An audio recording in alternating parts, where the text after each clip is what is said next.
آپ سن رہے ہیں یوٹیوب رضوی چینل لوہردگا۔ بسم اللہ الرحمن الرحیم۔ السلام علیکم ورحمۃ اللہ وبرکاتہ۔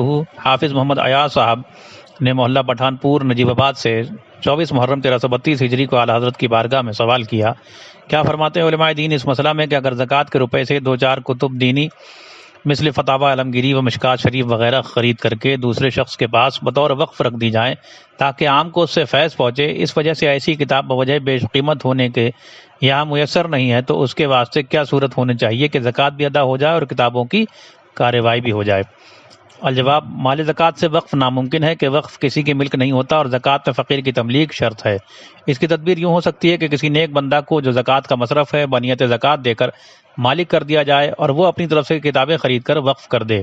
ایک اور ہیلہ بھی ممکن ہے، مثلا 100 روپے کی کتابیں وقف کرنے کے لیے خریدنی ہے اور اس پر 100 روپے زکوٰۃ کے آتے ہیں، تو 2 من گیہوں مثلا کسی فقیر کے ہاتھ 100 روپے کو بے کرے اور اسے سمجھا دے کہ یہ قیمت تمہیں ہم ہی دیں گے۔ جب وہ خرید لے تب اسے 100 روپے بنیت زکوٰۃ دیے جائیں، جب وہ قبضہ کر لے اب اس سے اس آتی ہوئی قیمت میں روپے لے لیے جائیں۔ اگر نہ دے تو جبراً لے سکتا ہے کہ وہ اس کا مدیون ہے، اب اس روپے سے کتابیں خرید کر وقف کر دیں۔ المسلط منصوص علیہ فی الدر المختار والمعتمدۃ الاسفار واللہ تعالی عالم۔ العطایہ النبویہ فی الفتاوی الرضویہ جلد نمبر 10 صفحہ نمبر 255۔